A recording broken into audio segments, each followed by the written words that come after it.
Go to Red Bull's page on Facebook. Okay. You won't find a video of someone drinking Red Bull. They're an entertainment platform. People want to be entertained anymore. And so, yeah, I'm going to throw some educational mortgage content out there, but the majority of my content I'm going to put out is what is going to attract the people that I want to work with. Okay, guys, I'm here with one of our preferred partners here at Emerald Coast Real Producers, Andrew Cady. He's the Epic Mortgage Guy. Is that your moniker? I mean, that's where it all started. Now it's kind of like the Epic Mortgage team, but okay, yes, yeah. It started with the Epic Mortgage Guy. We just love having you on board because not only are you a really good mortgage guy, you're an epic mortgage guy, but you're fun. I tend to keep positivity at the forefront of my mind. It's awesome. Do I want me to go right here? Yeah, there's not much down there, but you can drive there. Okay. Yeah, I try to keep positivity at the forefront of my mind. There's enough negativity in this world to That's go true. around for years and years and years. Why do we want to perpetuate anymore? I love that you just said that because it reminds me of some of the videos that you put out. In fact, a lot of them, you don't even talk about mortgage really. No. I mean, you kind of weave it in, but you talk about like real life things and principles and things you've learned and do in your life, right? Yeah, well, I mean, I just take that back to just, I mean, that's just marketing 101 to me. So, you know, if real estate agents hears this, I mean, go to Red Bull's page on Facebook. Okay. You won't find a video of someone drinking Red Bull. They're an entertainment platform. People want to be entertained anymore. And so, yeah, I'm going to throw some educational mortgage content out there, but the majority of my content I'm going to put out is what is going to attract the people that I want to work with and that I want in my life to me, which is positive motivation, business building, mentality building type stuff, because that's what's going to drive people to come to me. And if people like me, then they'll do business with me.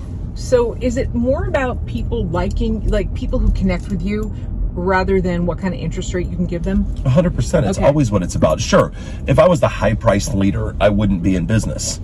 I've never professed to be the lowest interest rate on the street. Nobody wants to deal with that. For me, I look at a mortgage, it's very much like, it's something that sticks with you for 30 years. It's like a full back tattoo.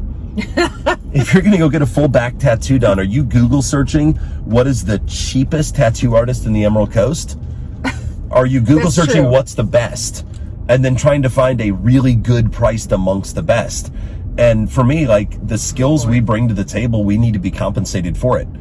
My loan officers aren't paid $50 a file plus a $30,000 a year salary. They're paid real commission because they earn that real commission by being highly skilled at what they do. Tell us you have a full back tattoo without telling us you have a full back tattoo. I don't have a full back tattoo. I only have 2 tattoos. We heard it here. I only have 2. I'm getting a third. I'm about to get my third.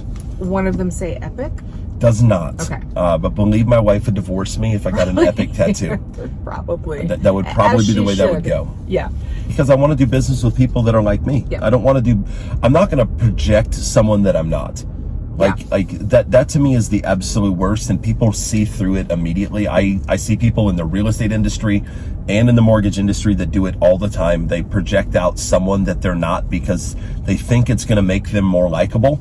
Right. And then I'm not going to mention a name, but there's a good friend of mine. He is tattooed, sleeved all the way up, tattoos up his neck, does social media content that drops every single expletive in the book multiple times within a minute. And he's wildly successful because he's not BSing who he is. He's attracting his crowd. He's probably not going to get the real estate agent that is snooty and doesn't like that. But there's enough people. Correct. There's enough people for every person that you will attract the crowd. So I don't want to BS who I am. I'm just going to be who I am. And me, who I am, is naturally just a very positive and high energy person. And that's not for everybody. Like, you really are super positive. That's one of the first things I noticed about you, because I kind of, did a little recon on you on social media, just watched some of your videos. I'm like, I just genuinely just liked you and thought that's somebody I want to be in their space, because you are positive and it's super contagious. It is. So to me, negativity is a cancer. Yep. And positivity is a cancer. And they both spread.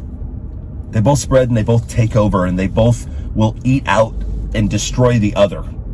Positivity will destroy negativity. Yeah. It will eat it like a cancer cell would. But to me, negativity spreads way faster.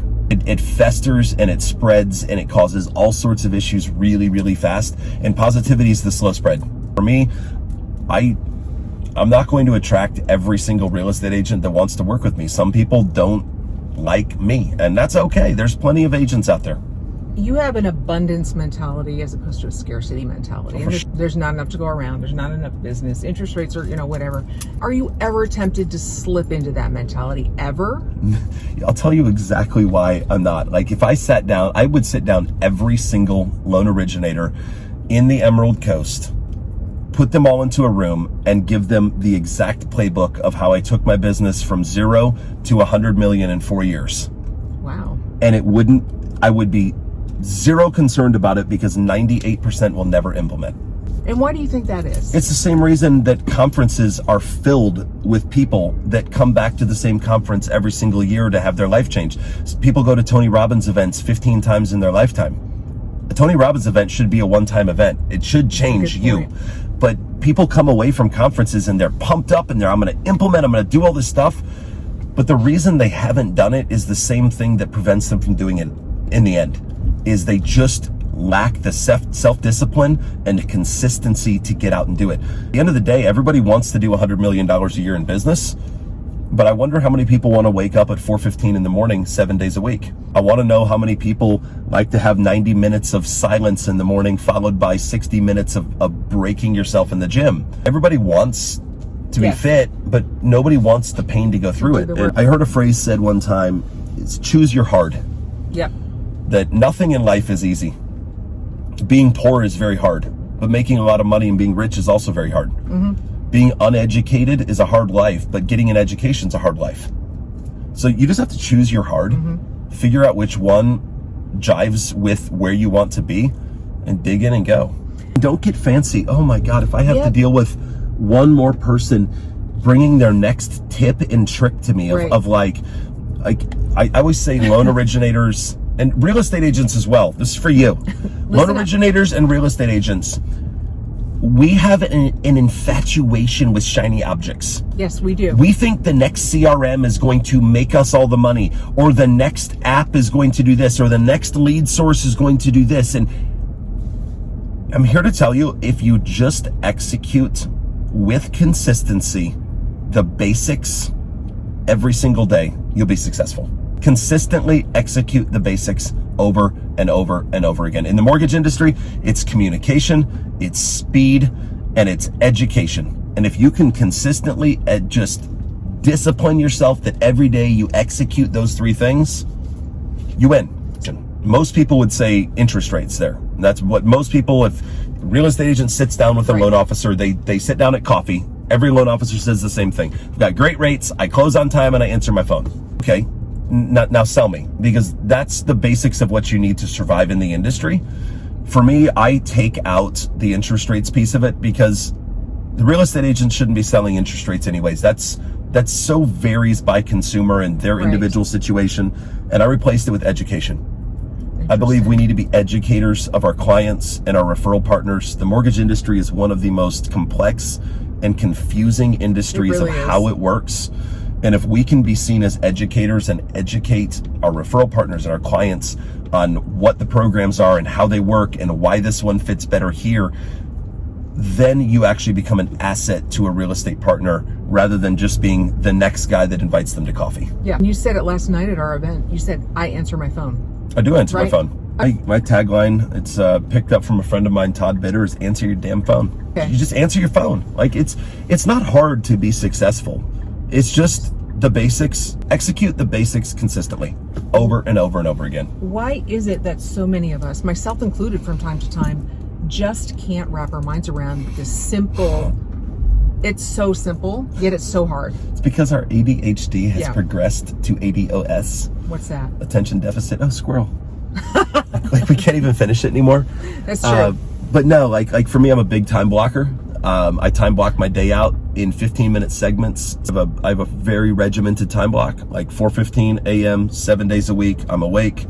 5:45, I get ready for the gym. 6 a.m. to 7 a.m. in the gym. Like it is just regimented down, because my ADHD's gotten so bad, if I don't have something set in front of me of a schedule, I'll find myself time wasting. And time wasting is the death. But do you think people in our industry are overcoached? I don't think they're necessarily overcoached. I think there's way too many coaches. I think they're under executors. I think if people in the industry executed on everything they were coached, we wouldn't be overcoached. They execute at a very low level. And the ones who execute consistently, you see the results. Yeah. Like, we track through a software called Sales Screen all the daily activities of every single loan originator within our company.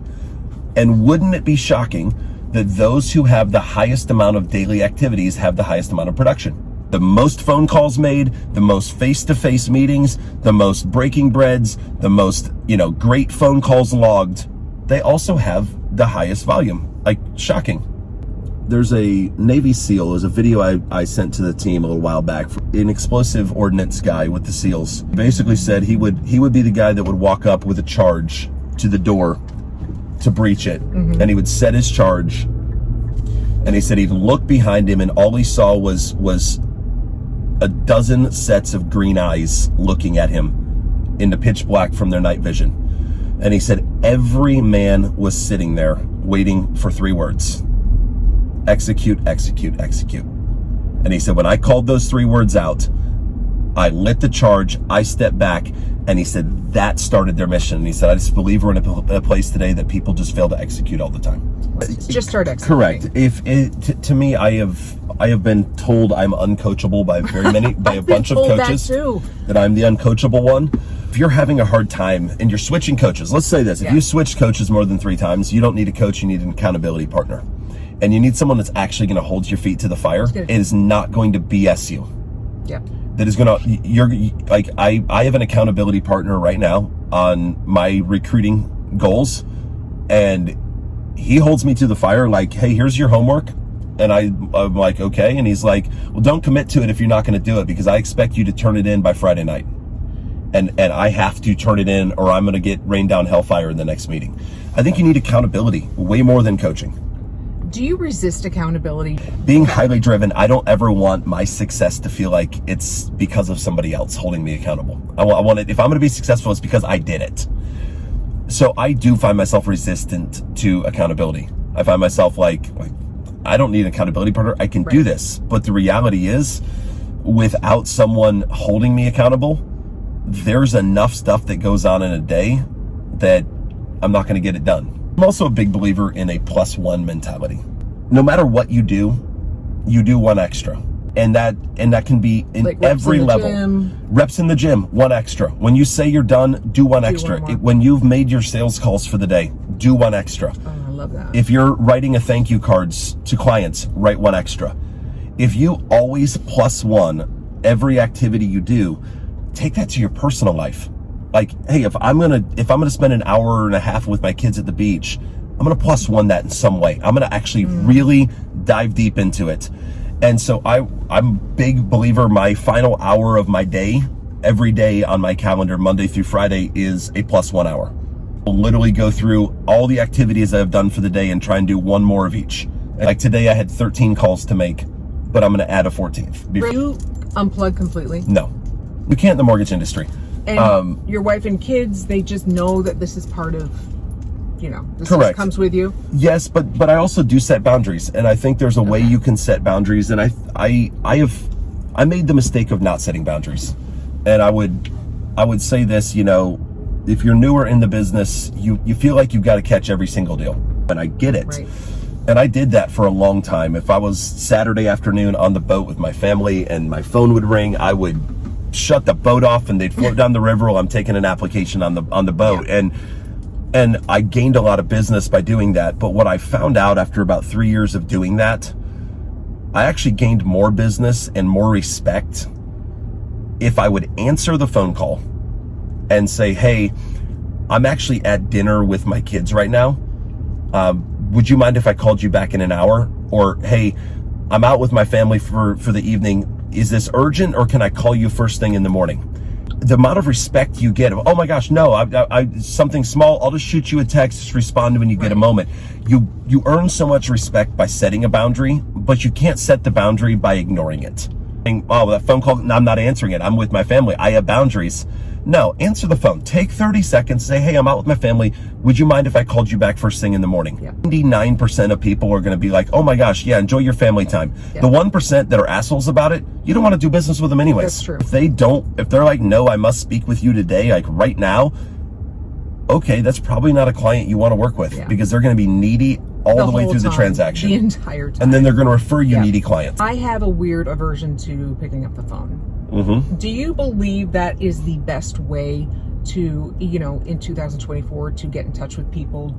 Cold calls very rarely work. Let's just face it. Real estate agents, how many times a day do you get asked to go to coffee? Nobody likes it. Right. Like, nobody wants to go to coffee with you, especially if it's a completely cold call.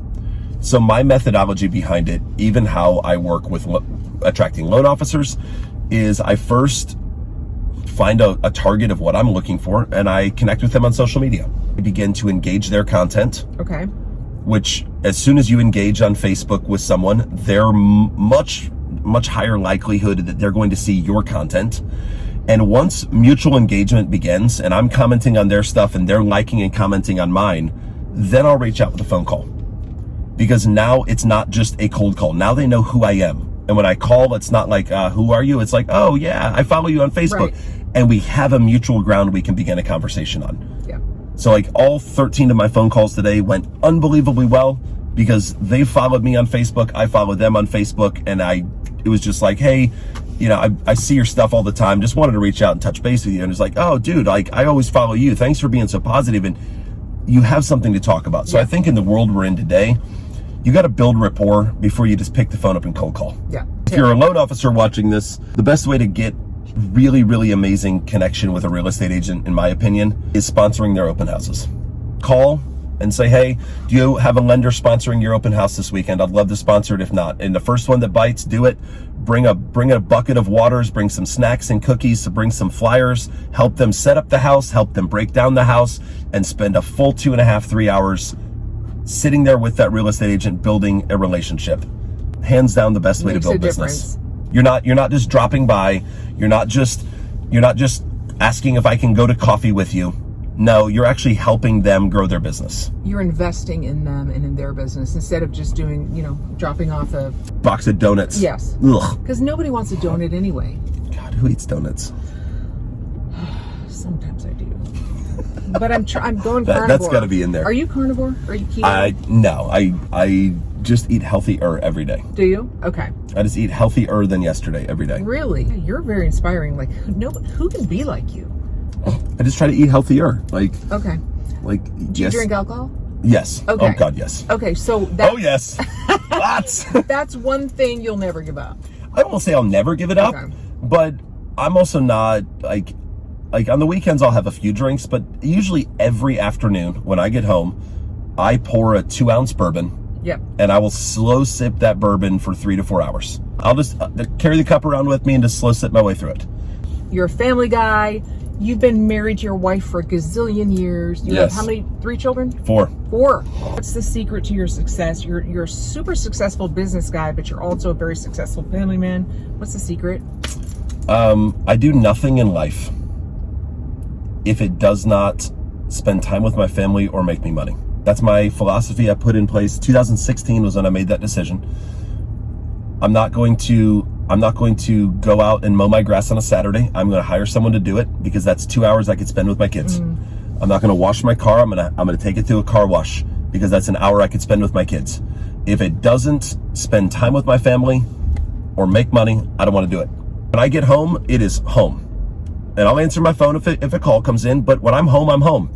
And I'm going to go home and like tonight, I'm taking my daughter to the grocery store. She's 11 and we're buying a bunch of groceries and I'm going to her school tomorrow morning and we're doing a chili cook-off. Oh, nice. That's amazing. And so her and I are going to go cook a bunch of chili in the morning and go do a chili cook-off and hopefully win it. But to me, I would rather do that than go to the cigar bar with my friends on a Saturday. Anything I can do to spend time with my daughters and my son is where it's at. A lot of people say they do their work for their family. Yeah. But a lot of people that say that, they do it for their ego. Yeah. And let's just be honest. And there was a point in my career I did it for my ego. I'm just being very honest. Yeah. That was prior to 2016. Yeah. I was 100% doing it for my ego. And you have to find that shift in life where if you're going to do it for your family, it has to actually be for your family, which means there's comes a point in I believe this with everything in me, when you're building something, nothing great has ever been built with a balanced life. I believe there has to be a period of grind. imbalance where you have to grind. Yeah. Otherwise it's mundane. Like it doesn't grow the way it could. But the trap you fall into is staying in that grind.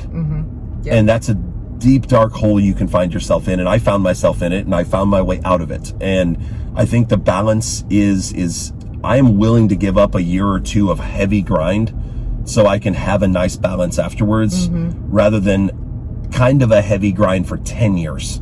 So I went really, really hardcore for the first 4 years in the mortgage industry, and then cycled it out, stepped back, and spent a ton of family time. Wow. To wrap it up, you're 40, 40. super young. You're Jesus, a baby. I'm a baby. You are. What's next for you? What's your ultimate goal? What are you going to retire? What do you envision for yourself in the future?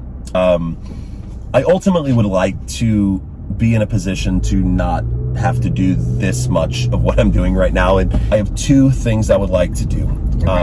First and foremost, if my daughters are still into volleyball, I'd like to open a volleyball academy in the Emerald Coast. I would like to do a massive cash investment and open a amazing indoor facility and beach volleyball academy on Highway 79 north of Panama City, and have a awesome academy for us here. That's one thought, and that just depends on how young I am when I get out of this and if my daughters are still into volleyball. But my end goal, it's going to shock a lot of people here. I would like to be done with work, wealthy enough that I could run a nonprofit restaurant.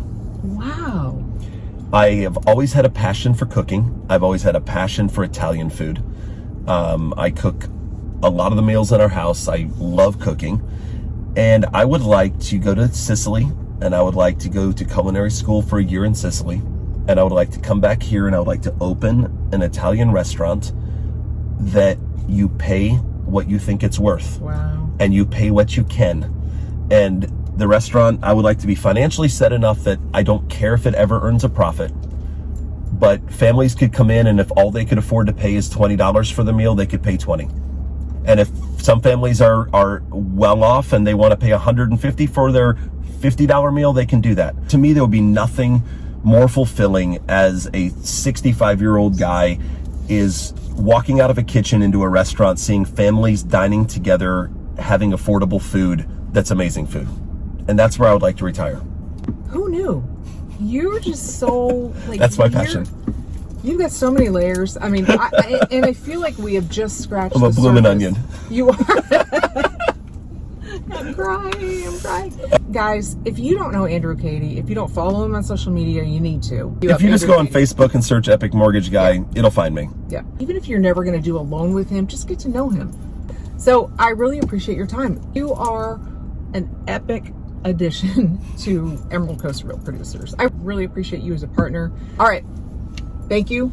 Peace out.